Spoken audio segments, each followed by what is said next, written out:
America के राष्ट्रपति Donald Trump इस महीने 14 मई को कतर का दौरा करेंगे। इस दौरे के दौरान कतर की सरकार उन्हें एक शानदार तोहफा देने जा रही है, एक लग्जरी बोइंग 747-8 जंबो जेट, जिसकी कीमत जानकर आपके होश उड़ जाएंगे, क्योंकि इसकी कीमत भारतीय रुपयों में तकरीबन 3400 करोड़ रुपए है।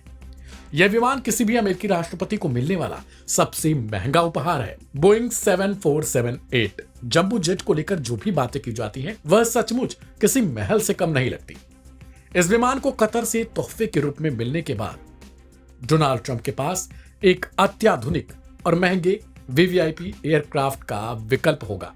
ट्रंप इस समय जो विमान इस्तेमाल करते हैं उसे ट्रंप फोर्स 1 कहा जाता है, लेकिन कतर से मिलने वाला यह विमान आधुनिकता, लग्जरी और सुरक्षा के मामले में कहीं आगे है। कतर के शासक अल थानी परिवार की ओर से दिया गया यह विमान दुनिया के सबसे शानदार वीवीआईपी विमानों में शुमार किया जाता है। रिपोर्ट्स के अनुसार इस विमान के अंदर विशेष रूप से राष्ट्रपति के लिए कस्टमाइज की गई सुविधाएं मौजूद हैं, जिनमें प्राइवेट बेडरूम, बोर्ड रूम, शाही लाउंज, मार्बल वाले बाथरूम और शाही सीढ़ियां शामिल हैं। इसके अलावा इसमें एक मिनी हाईटेक हॉस्पिटल और मिसाइल डिफेंस सिस्टम जैसी सुरक्षा सुविधाएं भी मौजूद हैं, जो इसे और भी खास और सुरक्षित बनाती हैं। इस विमान में जीई का सबसे पावरफुल इंजन लगाया गया है, जिसमें 191 टन ईंधन भरा जा सकता है। यह विमान बिना रिफ्यूलिंग के 19,400 किलोमीटर तक यात्रा कर सकता है।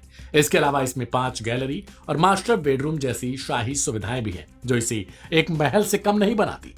हालांकि कतर से यह विमान मिलने पर कुछ कानूनी विवाद भी शुरू हो गए हैं। अमेरिका का संविधान सरकारी पदों पर आसीन लोगों को बिना संसद के मंजूरी के विदेश से महंगे उपहार लेने से रोकता है, लेकिन चूंकि यह विमान अस्थायी तौर पर एयरफोर्स 1 के विकल्प के रूप में इस्तेमाल किया जाएगा, इसे लेकर कोई उल्लंघन नहीं माना जा रहा। ट्रंप पहले भी महंगे तोहफों को लेकर विवादों में घिर चुके हैं। कतर का शासक अल थानी परिवार, जो दुनिया के सबसे अमीर परिवारों में से एक है, अपनी संपत्ति के लिए प्रसिद्ध है, जो करीब $350 अरब से अधिक आंकी जाती है। कतर के शासक का यह तोहफा डोनाल्ड ट्रंप के लिए उनकी दोस्ती और सहयोग का प्रतीक माना जा रहा है। 14 मई को होने वाले इस कतर के दौरे के दौरान ट्रंप इस विमान का अस्थायी रूप से इस्तेमाल करेंगे और यह तोहफा उनके लिए एक प्रतीक बनकर उभरेगा।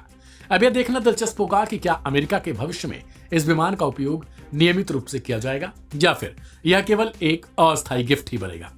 इस विमान को लेकर होने वाला विवाद और इसकी अस्थायी इस्तेमाल की स्थिति अभी भी चर्चा का विषय बनी हुई है। ऐसे में यह देखना दिलचस्प होगा कि आने वाले समय में इसे कैसे और कब इस्तेमाल किया जाता है। फिलहाल इस खबर में इतना ही। ज्यादा जानकारी के लिए सब्सक्राइब करें लाइव हिंदुस्तान।